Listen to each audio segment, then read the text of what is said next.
Welcome to my channel, this is me Hamna Zahid. आज की video बहुत ज़्यादा इंटरेस्टिंग है और बहुत ज़्यादा इंपॉर्टेंट है उन स्टूडेंट्स के लिए जो कैम्ब्रिज के नए नए स्टूडेंट्स आए हुए हैं, और उन स्टूडेंट्स के लिए भी बहुत इंपॉर्टेंट है जिनको फिजिक्स के कोर्स में स्टिल अभी तक कन्फ्यूजन है, स्पेशली सीनियर कैम्ब्रिज के आपके कंसर्न का पेपर कौन सा। तो आज के बाद इंशाल्लाह आपको किसी भी किस्म की कोई भी कन्फ्यूजन बाकी नहीं रहेगी। तो जब मैंने लास्ट वीडियो में आपको बताया था कि हाउ टू डाउनलोड पेपर्स और मेरे पास 10 to 15 PDF फाइल्स आई थी, तो आपकी रिक्वेस्ट है कि मैम हमें समझ में नहीं आ रहा कि हमारे कंसर्न की फ़ाइल कौन सी और हम कौन सी फाइल डाउनलोड करें, आप हमें काइंडली वो फाइल हमें बता दें। तो आज की वीडियो उसी फाइल पे है कि आपके कंसर्न की फ़ाइल कौन सी है। तो शुरू करते हैं वीडियो को। सबसे पहले देखें, हमारे पास कुछ टर्म्स एंड कंडीशंस, कुछ एब्रीविएशंस होती हैं। एब्रीविएशंस कौन सी एब्रीविएशन होती हैं आपके पास, जैसे कि आपको नज़र आ रहा है एग्जामिनेशन रिपोर्ट ER। देखिए 15 to 16 आपने पेपर डाउनलोड किया, आपके पास 15 to 16 डाउनलोड फाइल्स आई, ठीक है। अब आपके पास देखिए एक आ रहा है ER, एक आ रहा है IR, एक आ रहा है MS और एक है QP। तो ये ER, IR, MS, QP क्या चीज़ें हैं? ER जो है वो आपके पास एग्जामिनेशन रिपोर्ट है, IR जो है वो आपके पास इंस्ट्रक्शन रिपोर्ट है, MS जो है वो आपके पास मार्किंग स्कीम है, और QP आपके पास क्या है? क्वेश्चन पेपर है। अब देखें 15, अब आपके पास क्वेश्चन दिमाग में यह आ रहा होगा कि मिस हमारे पास तो सिर्फ 3 है, जैसे ATP है और MCQs और थ्योरी और प्रैक्टिकल टेस्ट। तो बाकी जो पेपर्स हैं यहाँ पे तो 10 PDF फाइल है, तो आपके काम की कौन सी PDF फाइल है? तो देखें, इसको समझने के लिए, इसको समझने से पहले आपको ये चीज़ ध्यान में रखनी पड़ेगी कि कैम्ब्रिज जो है पूरे दुनिया में जहाँ जहाँ कैम्ब्रिज अपने पेपर्स कंडक्ट करवाता है, जिस जिस कंट्रीज़ में कैम्ब्रिज अपने पेपर्स कंडक्ट करवाता है, वो कंट्रीज़ जो हैं वो 6 जोन्स में डिवाइड हैं, ठीक है। कितने जोन्स में डिवाइड हैं? 6 जोन्स में डिवाइड हैं। अब 6 जोन्स का मतलब क्या है कि पूरे दुनिया में एक ही पेपर आपको नहीं मिलेगा, ठीक है। पूरे दुनिया में एक ही पेपर वो नहीं भेजते कि पूरी दुनिया एक ही पेपर उनका सॉल्व करे, ऐसा नहीं होता। वो बहुत सारे पेपर्स भेजते हैं, हर जोन का पेपर डिफरेंट होता है। फॉर एग्जांपल, अगर 3 कंट्रीज हैं वो 1 जोन में आ रही हैं तो उनका पेपर सेम होगा। अगर 4 कंट्रीज हैं वो जोन 2 में आ रही हैं तो उनका पेपर सेम होगा, लेकिन 1 और 2 का पेपर क्या होगा? डिफरेंट होगा। इन पेपर्स को आप क्या कहते हो? इन पेपर्स को आप कहते हो वेरिएंट्स, ठीक है। अब पाकिस्तान जो है वो कौन से नंबर पे आता है? पाकिस्तान जो है वो 4th नंबर पे आता है। पाकिस्तान का जो जोन है 4th नंबर से मुराद क्या है आपके पास? पाकिस्तान जो है 4th जोन में आते हैं। अब बाकी स्टूडेंट्स परेशान ना कि वो अपनी कंट्री का कोड किस तरह फाइंड आउट कर सकते हैं। बहुत सिंपल और बहुत इजी वे है, आप अपनी कंट्री का कोड इजीली फाइंड आउट कर सकते हैं। कैसे? ये देखिए जी, आपको मैं बताती हूँ। सबसे पहले आप गूगल पे जाएं, लिखें जोन कैम्ब्रिज, आपके पास एक वेबसाइट खुलेगी। प्लीज़ सिलेक्ट योर लोकेशन, आप अपनी लोकेशन सेलेक्ट करें। जैसे मेरी लोकेशन पाकिस्तान है तो मैं पाकिस्तान सेलेक्ट करूंगी। देखिए बहुत सारी कंट्री, पाकिस्तान सेलेक्ट किया आपने। अब ये देखिए जी, आपके पास जोन लिखा हुआ आ गया है जोन 4। इसका क्या मतलब है कि पाकिस्तान जो है वो जोन 4 में है, और जोन 4 में जो पेपर्स भेजते हैं उनकी मैं कोर्स डिस्कस करूंगी कि जोन 4 के पेपर से सिर्फ आपका काम है, बाकी पेपर से आपका काम नहीं है। हाँ, प्रैक्टिस करने के लिए आप जो है वो बाकी जोन्स के भी पेपर्स अटेम्प्ट कर सकते हैं, लेकिन 3 पेपर से सिर्फ आपका काम है, ATP, MCQs और थ्योरी। अब ये देखिए फिजिक्स का जो मेन कोड है वो क्या है? 5054। अब MS का मतलब क्या है? Marking scheme. अब जो 3 पेपर्स जिनसे आपका काम है, जो पाकिस्तान स्टूडेंट्स के लिए है, उनका जो है वो कोड है 12, 22 एंड 42। 5054 तो फिजिक्स का कोड है, ठीक है। अब 12, 22 एंड 42 इन सिर्फ 3 पेपर से आपका काम है। 12 जो है वो MCQs है, 22 जो है वो थ्योरी है, और 42 जो है वो ATPs है। समझ गए? अब अगर लेट सपोज आपने 1-2 MCQ paper, question paper download किए, फिजिक्स का MCQs पेपर डाउनलोड किए, तो उसी की आप मार्किंग स्कीम आप डाउनलोड करेंगे। वो क्या होगी? MS marking scheme 5054 for physics, and 1-2 क्या है आपके पास? MCQs का कोड है। इसी तरह अगर आप थ्योरी पेपर की बात करते हैं तो 2-2 जो है वो थ्योरी पेपर का कोड है, और MS 2-2 क्या होगी? इस पेपर की मार्किंग स्कीम होगी। सेम इसी तरह अगर आप ATPs की बात करते हैं तो 4-2 जो है वो ATP का कोड है, और MS 4-2 क्या होगी आपके पास? मार्किंग स्कीम ऑफ ATP 4-2 होगी।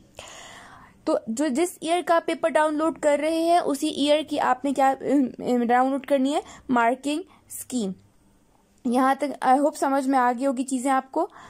अब अगली चीज आपके पास आती है कि आपने मार्किंग स्कीम किस तरह डाउनलोड करनी है, ठीक है, और आपने अपनी मार्किंग स्कीम से पेपर किस तरह चेक करना है।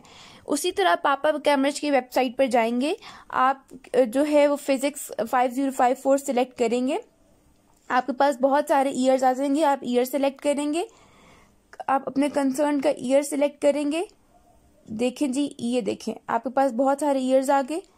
अब आपने सिलेक्ट किया, मैं जैसे 2013 जून सिलेक्ट कर रही हूँ, तो ये देखें बहुत सारे PDF फाइल्स आपके पास आ गए। अब मुझे ATP चाहिए 42, तो मैं देख रही हूँ यहाँ पे कि ATP 42 किधर है, लास्ट में बिल्कुल है ATP 42। QP है तो मतलब ये क्या है, क्वेश्चन पेपर है ATP, ठीक है। तो मुझे इसी की मार्किंग स्कीम डाउनलोड करनी है, तो MS42 PDF फाइंड आउट करूंगी। अगर 11 करूंगी तो 11 PDF में डाउनलोड करूंगी, तो मैं 42 की ही PDF डाउनलोड कर रही हूँ, मार्किंग स्कीम डाउनलोड कर रही हूँ। ये देखिए जी। अब हाउ टू चेक पेपर, ये देखिए आपके पास पूरा जो है वो मार्किंग स्कीम ओपन हो गई है। अब देखें जी, अब आपने, मैं जब बच्चों को कहती हूँ कि आप क्वेश्चन पेपर सॉल्व करें और मार्किंग स्कीम से चेक करें। अब मार्किंग स्कीम क्या है? मार्किंग स्कीम एग्जामिनर की एक, आप कह सकते हैं कि आंसर शीट है। सारे आंसर्स उस मार्किंग स्कीम में होते हैं। Question number 1, answer of the question number 1, question number 2, answer of this question number 2। सारी आंसर्स आपके इस क्वेश्चन पेपर में होंगे, लेकिन पेपर आपका इस मार्किंग स्कीम से चेक होगा। फॉर एग्जाम्पल, एग्जामिनर ने फर्स्ट क्वेश्चन का आंसर में अपने पॉइंट्स लिखे हैं 1 पॉइंट, 2 पॉइंट, 3 पॉइंट, ठीक है। जैसे फर्स्ट आपके पास जो है वो है accurate horizontal line from object to centre of length. अगर आपके क्वेश्चन का आंसर ये पॉइंट या इससे रिलेटेड सेम पॉइंट होगा तो आपको इस क्वेश्चन के 1 मार्क्स मिल जाएंगे। लेकिन अगर आपका इरेलेवेंट पॉइंट है या ये नहीं पॉइंट है या इससे रिलेटेड भी कोई पॉइंट नहीं है, तो आपको इस क्वेश्चन का कोई भी मार्क्स नहीं मिलेगा, ठीक है। तो इसी वजह से मैं कहती हूँ कि आप अपना पेपर जो है वो हमेशा मार्किंग स्कीम से चेक करें, ताकि आपको एग्जामिनर की साइकी का अंदाजा हो सके। ये बात आई होप क्लियर हो चुकी होगी। अगर अब आपने इस पेपर को डाउनलोड करना है तो इस ऊपर जाएंगे आप सबसे ऊपर, और ऊपर देखेंगे एक ग्रीन कलर का बटन नजर आ रहा होगा आपको। ये जो ग्रीन कलर का बटन है, इस पे आप क्लिक करेंगे तो ये आपके पास मार्किंग स्कीम क्या हो जाएगी, डाउनलोड हो जाएगी। ये देखें जी, ठीक हो गया। आई hope you like this video. आज के बाद आपको किसी भी किस्म की कोई भी प्रॉब्लम इंशाल्लाह फिजिक्स के कोड से रिलेटेड नहीं होगी। हमारा कंसर्न सिर्फ 3 कोड से होता है, 1 जो मैं आपको मेंशन किए। इसके अलावा अगर आप प्रैक्टिस करना चाहते हैं तो मोस्ट वेलकम, आप जरूर प्रैक्टिस करें और हमेशा अपना जो पेपर है वो मार्किंग स्कीम से चेक करें। मार्किंग स्कीम से किस तरह आप चेक करेंगे कि सेम आप अपना आंसर जो आपने लिखा है वो रिलेवेंट, अगर वही पॉइंट्स आपके आंसर में हैं तो आपको मार्क्स मिलेंगे, अगर वो पॉइंट्स आपके आंसर में नहीं है तो आपको कोई मार्क्स नहीं मिलेगा।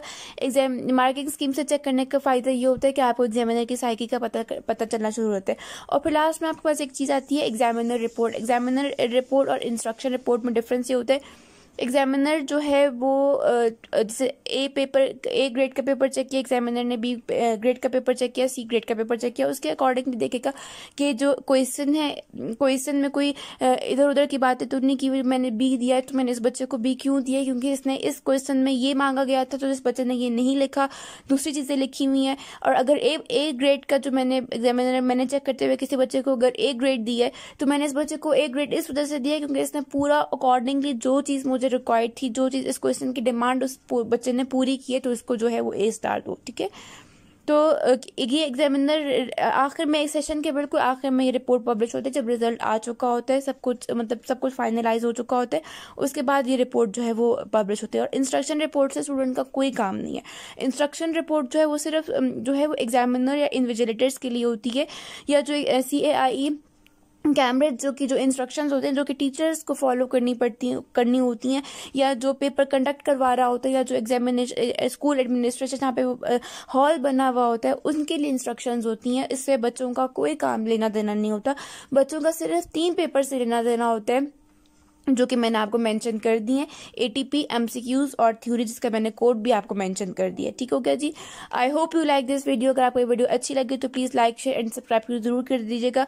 और मैं काफ़ी डेज बाद ये वीडियो अपलोड कर रही हूँ, क्योंकि आपको पता है कि ऑनलाइन क्लासेस चल रही हैं, जिसकी वजह से शेड्यूल बहुत ज़्यादा बिजी हो चुका है। और देखें जी, टाइम हो रहा है इस टाइम पे 1:30 रात का, 1:30 बज रहा है इस टाइम पे।